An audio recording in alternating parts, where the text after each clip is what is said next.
Welcome to Gatecrashers, a podcast dedicated to kicking open the door to your next favorite thing. Our mission, our creed, our code is this: to make all things more approachable and accessible to everyone. We want you to find a universe that you'll fall in love with. I'm your host, RJ. I use the pronouns he, him, and I am excited to introduce today's guest. He's an acclaimed author with over 20 horror thrillers to his name and counting, including Dark Inspiration, Q Island, and The Playing Card Killer. This former Army helicopter pilot joins us today to talk about the upcoming release of his next book, Demon Dagger. Please welcome Russell James. Russell, thank you for joining us. It's great to be here. Excellent. And where are we at right now? What state are we residing in at the moment? I am back from a horror convention, Mad Monster party in Arizona, and back home in Florida. Oh, so you just went from hot to hotter, or is it from hotter to just hot? That was way hotter there. It was 112 degrees. Oh my God. That was, yeah. And I love fact how that, it's a dry heat. Yeah, I was just gonna say, better. everyone says dry. It's a dry heat. No, it's still hot. The oven is dry heat. Exactly. So it's an incinerator, but you don't want to stand in it.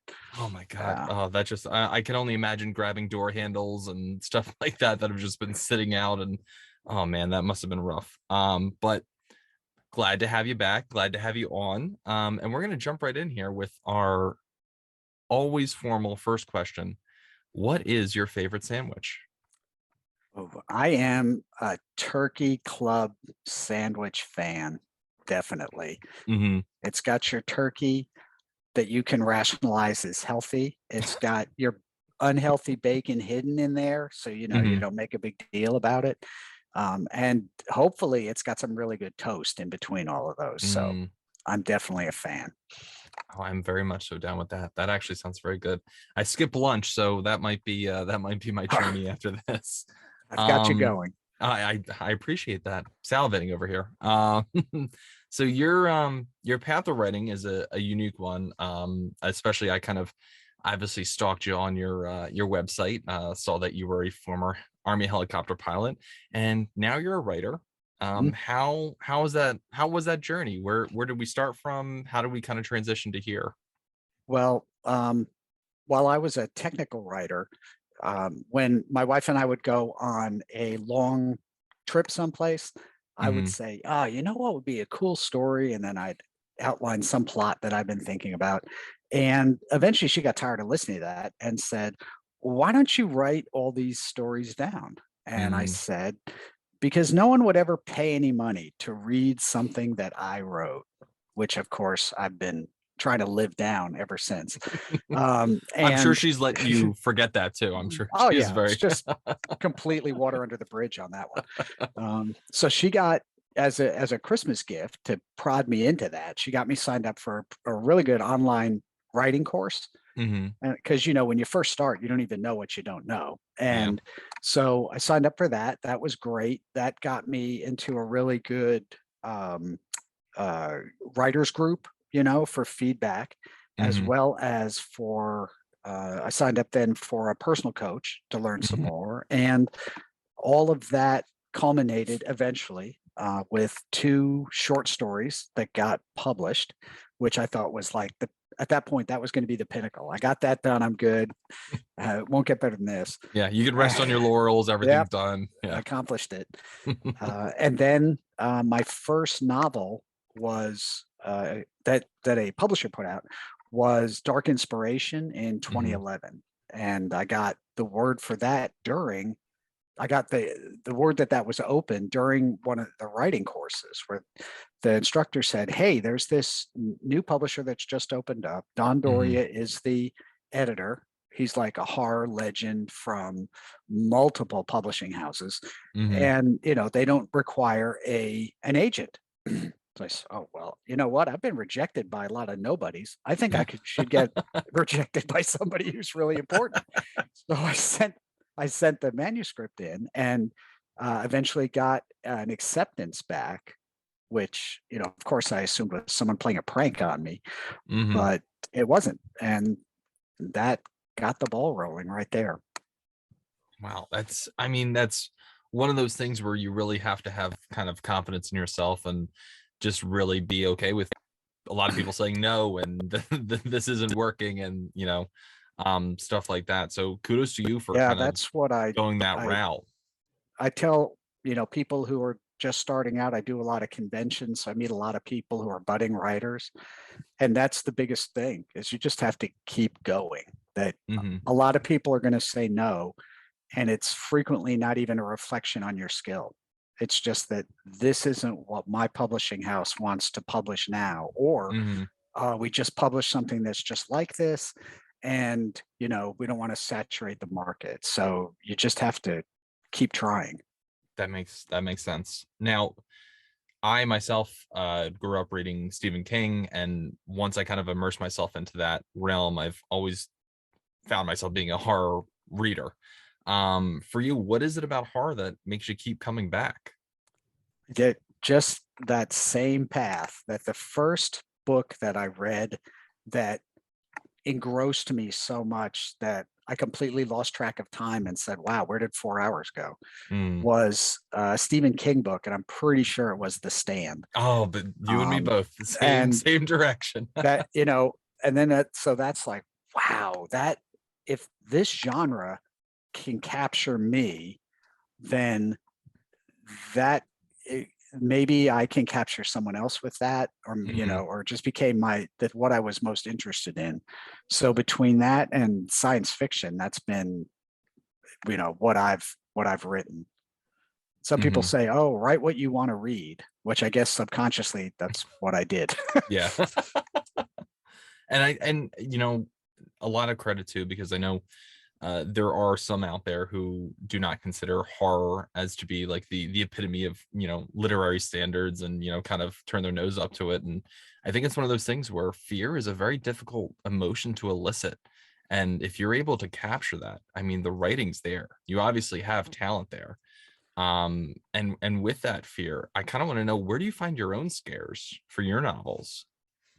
um, each the inspiration for each one Hmm. comes from someplace different, and it's usually I've read an interesting article about something that has a cool angle on it, or Hmm. I meet someone or hear their story and that's really interesting, so that would be a good character. uh, Demon Dagger, that comes out in August, Hmm. is the first one that uh, didn't work that way. Demon Dagger's inspiration came uh, when I was at a theme park, because I live in Florida, Hmm. and I go to the theme parks and I love them. And I started thinking, wow, the characters in the costumes with the big heads, you really don't know who's in there. Part of the mythology of Disney is that Mickey Mouse is usually female because Hmm. it's such a short character that Yeah. it's easier to find a short person. So I thought, well, Hmm. that would be cool. And then I thought, well, you don't know. And of course, I'm a horror writer. So Yeah. now I have to think what kind of creepy, scary person might be in there Hmm. taking advantage of this place where everyone's let their guard down Yeah. because it's a safe, happy place. Hmm. And that ended up, that idea of someone leveraging that to do something bad ended up being a pivotal scene in the middle of Hmm. Demon Dagger. Yeah. So this is the first time I had an inspiration in the middle, and I had to write from both ends and write back to a beginning to learn the backstory and then write forward to a conclusion. So this was a challenge. Yeah. And it's funny enough, because I had a similar question as I was going to dive a little deep into Demon Dagger, especially, what is it about theme parks that makes you think they're a little sinister? Like it's kind of the grim side of fairy tales. If you you Hmm. know if you allow, it's kind of, there's always something dark hidden in innocence that can turn really quickly. And I think that was a very interesting approach, how you, especially, you start from the middle and then you kind of have to be like, okay, how am I digging myself to the end? And then how am I reversing back to the beginning of Right. it? So that's a very interesting take. And I really want to jump into Demon Dagger, because first off, let me Okay. give you credit. I very much enjoyed this book. It was I'm something so that I kind glad. of I picked right up, and I flew through it in the best way. And I know some people hate to say, "Oh, you didn't savor and enjoy it." No, I had to get to the end, if that makes sense. I wanted to Excellent. know what happened. So no, just all the kudos to you. It was really, really good. Thank you. That means a lot. So let's talk about your process. You have these very unique characters. How did you kind of come up with what their roles were going to be? Very specific professions too with some of the characters. Like, kind of, where was your process with that? Is Drew finds out at a young age that he has what's called the demon sight. And when someone is possessed by a demon, Drew can see the demon within, not the person on the outside that the rest of us see. So this leads him on a path where he can become a demon hunter, since he can see them and identify them. Yeah. And for that, I liked digging into that character and trying to make it real, to say, what would that really do to you? And, you know, this isn't some comic book character where you're the champion and you can go out and do that. In real life, you'd be scared to death of it. And you're sure not going to tell anybody, oh, I see demons. Oh, yeah, sure you do. Right here, step right up. Let me give you a shot of Thorazine. So, and then that, his career that he selects is as a sheriff's deputy. And that idea of being in law enforcement and doing good for people is almost his way of making up for the fact that he's not leveraging himself as a demon hunter. Yeah. He's going to find something else to do that's positive, so he doesn't think about the fact that he's letting this gift not be used. So I thought that would be a good choice for him. And the other characters in the book, I really had fun with. I had fun with his mentor, Lincoln, and his backstory was really good. And I especially got done. And what started as a minor character of, now I can't remember. Marvin, yes. Sorry, so many characters aren't in my head. So Marvin ends up being my favorite. Yeah. And originally he was going to just be in there for a short period of time to make sure that we get some information from him. Yeah. And then he wouldn't go away. He was like, it just kept working his way into the story, and he ends up staying the whole way through. And I think he ends up being my favorite. Understandable. And you know, more so into that, we have this like huge underlying plot point of demon lore, and kind of a lot of exposition of what you know about demonology is different to what is actually practiced and what is actually used. Now, how much of that did you kind of actually research, or was it films and movies and you kind of pulled a little bit of here, a little bit of there? Well, I'm going to absolutely admit I'm a total fanboy for the TV series Supernatural. I mean, 15 seasons in. I knew that was going to sneak in somehow. I was waiting for it to show up. You know, they canceled that 15 seasons in, and I'm like, you know, normally a TV show lasts 5-6 seasons, whatever. They're 15. This is unheard of. And they say, well, that's enough. And I'm like, no, it isn't. What are you talking about? There's more. You guys stay. I want to see you two at 65, fighting demons. And I really liked the part of that, of their story, where there's this undercurrent of the real world where people are trying to keep a bad supernatural realm from breaking into ours. Yeah. And part of that vibe, I think, came into the story. Some of the demonology that they used was similar to what I did, but all of the details around the putting down a demon and the demon dagger itself and things like that, those are all something I came up with. And it's interesting enough too, because I mean, a lot of, and we're going to harp on Supernatural, we have to.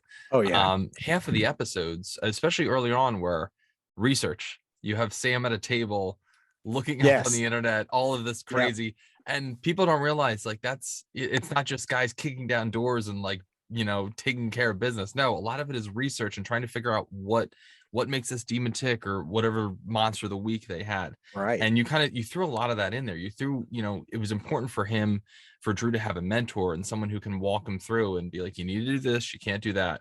And then he did stakeouts, and a lot of it kind of work together to make you be like, oh wow, there's a lot more into this than just carrying a sawed-off shotgun full of salt or something like that. Right. And And you're gonna just charge in and there's yeah, everything you need, and yeah. yeah, I'm gonna shoot my way out of this. This is Right. that's typical stuff. But that, yeah, and I think a lot of it helped too, because it was, as you're kind of learning as Drew is learning, which like made it a lot more accessible and made you kind of dive a little deeper into it, Mhm. which was, I really enjoyed that. But more so, we've got Drew and we've got Lincoln. Now Drew is in a very particular part of the sheriff's department in LA. He deals with inspections on vehicles. Right. Now the two of them, how they bond is by working on cars. Mhm. And you made a point to ensure that pretty much everything you wrote about cars was factual in terms of maintenance. So Yes, all is that. is, is was that important to you? Did you find you were like, I need to fit this in somehow? I wanted to um, be able to convey, like you said, that research that they do in Supernatural, where they sit and they go on the internet and they find this stuff out. That gives you the backstory for what you're about to see. Mm, And I wanted to make sure that I gave Drew an interesting backstory, and that while you were getting that, you learned what you needed to know about demons before that particular knowledge was necessary in the story.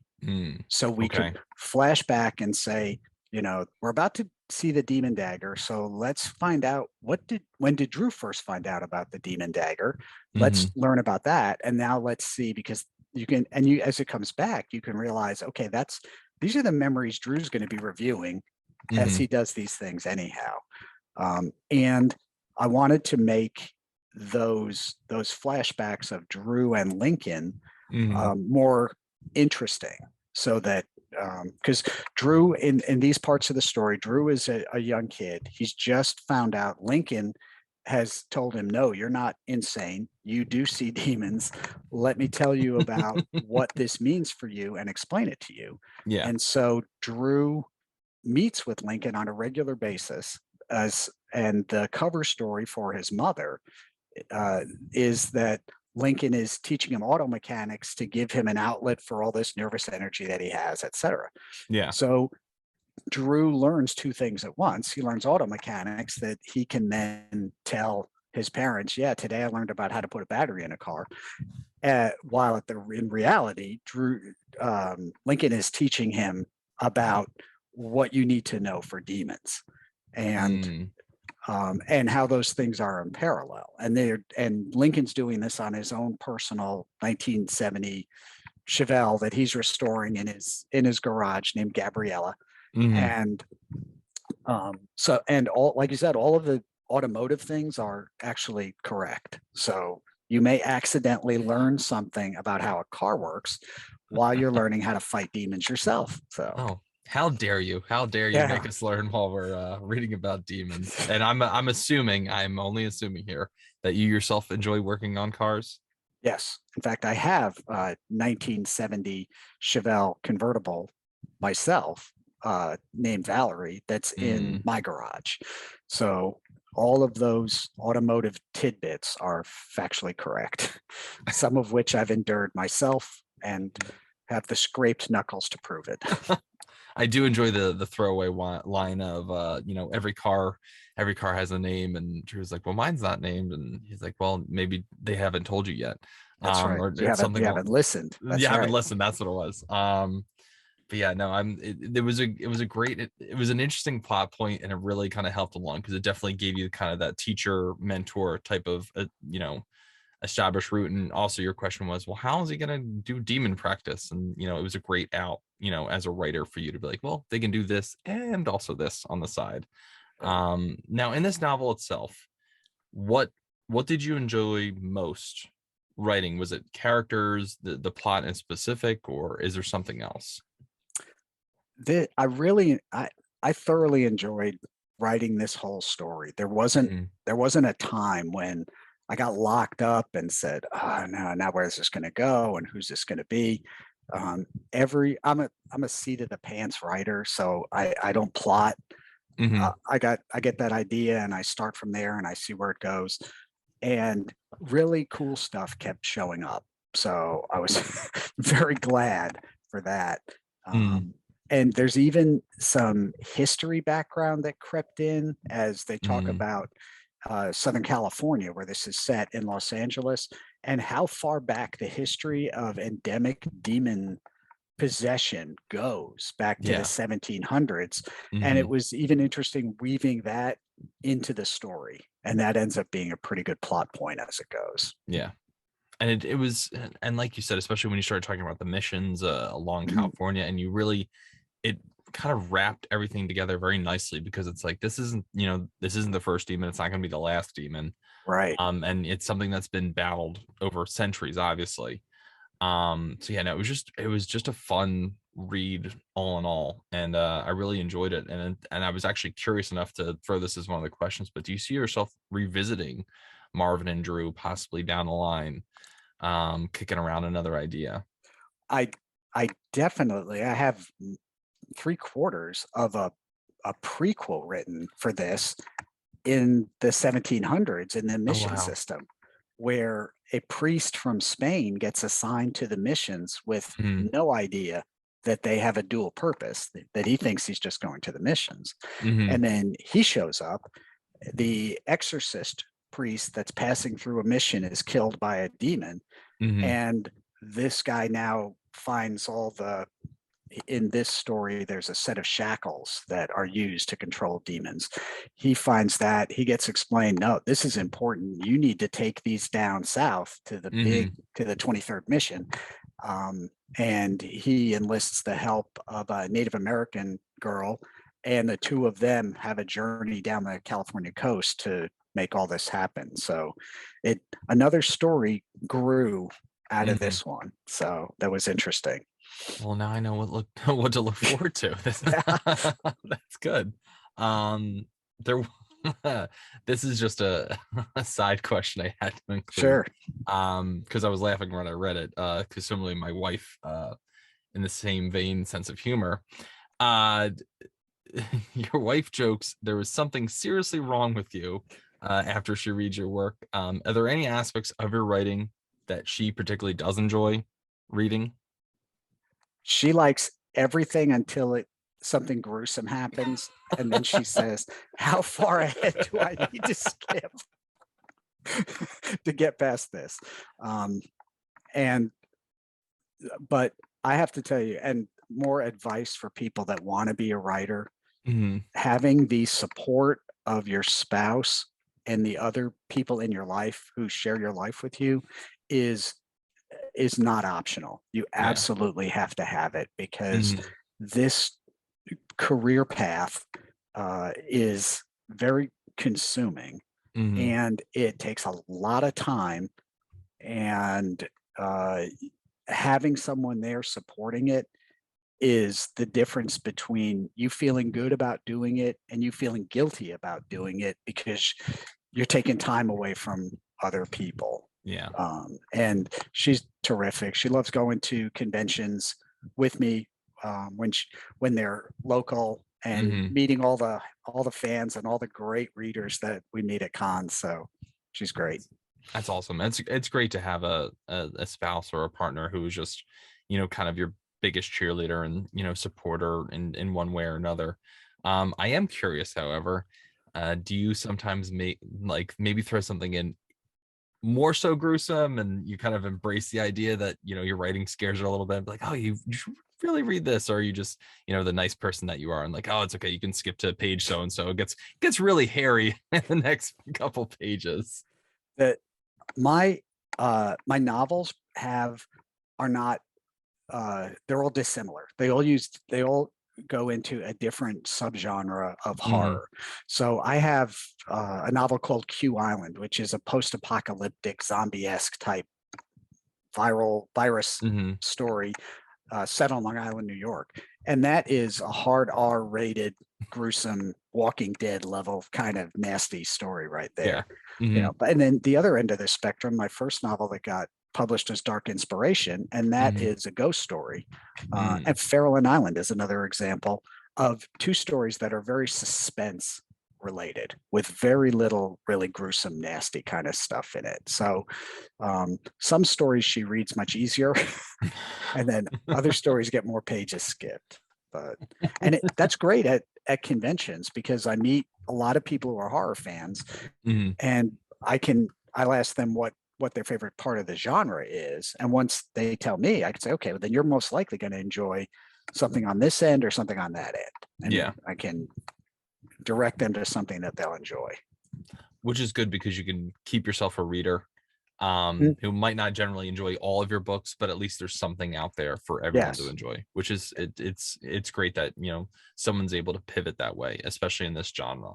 Yep. And this is a question that I enjoy giving to authors because I'm very curious about kind of what does a writer read. So if you had to choose one book as a gift for someone, what book would you pick? And this is not a book I wrote, you're saying? Oh, no, not a book you wrote. I'm sure there's some out there who'd be like, oh, I give them my full collection. But Yeah. we're gonna go outside the confines of your own literary efforts. What Okay. book are you giving out? I think one of my favorite books, it was and continues to be Great Expectations by Charles Dickens. Oh, wow. I love the characters in it. I love the storyline. Mm-hmm. Of course, the horror part of me loves creepy old Miss Havisham Yeah. living with her wedding cake in her wedding dress, Mm. and the storyline of the boy growing up and learning about his past and the whole thing. It's just a really enjoyable book, and that was one of the earliest books I read that was required reading. Everybody's going to read this. That I said, "Oh, this is good enough. You don't have to require it. I'm actually enjoying this." It was in fact, we had a shortened version that we read in school, and then when that was done, I went and read the full version because I liked it. But I think that's a fantastic book, and I would definitely give that to anybody. That's a great recommendation, and I think it's also a solid author pick as well. Oh yeah. You really can't go wrong. But I would like to say we need to know what's next as we kind of wrap up here. What's next in line? Are you working on anything aside from our prequel? What's coming up? I've got one of the series that I have through Severed Press is the Grant Coleman Adventures, and these are stories of a paleontologist, Grant Coleman, who keeps getting roped into expeditions that end up finding giant monsters. These are Saturday afternoon matinee adventure horror sci-fi kind of stories. Gotcha. Grant is not your normal hero. He's a little overweight. He's a little clumsy. He's a lot sarcastic, and he is never happy when these things happen to him. So the last one that came out was Mammoth Island, and where he is trying to steal resurrected woolly mammoths from a Russian oligarch in the Arctic Circle. And right now I'm working on the seventh book in that series, which is called Desolation Canyon. And he's going to be going up against some dinosaurs in a deserted canyon in the Utah desert. So that's currently unfolding as we speak. And it's not working out well for Grant.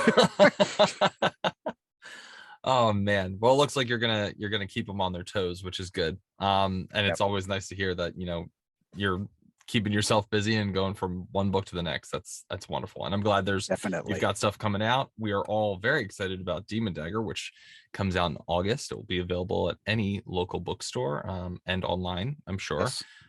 You can find our guest Russell James on Twitter at rrjames14. You can find myself at GateCrashersPod, and you can listen to more amazing interviews like this at GateCrashers. So we'd like to take this time to thank Russell James for joining us today. Thank you very much. Oh, it's been a pleasure. Thank you. And we look forward to seeing Demon Dagger out there in the bookstores. So everybody stay safe out there and keep reading. Thank you.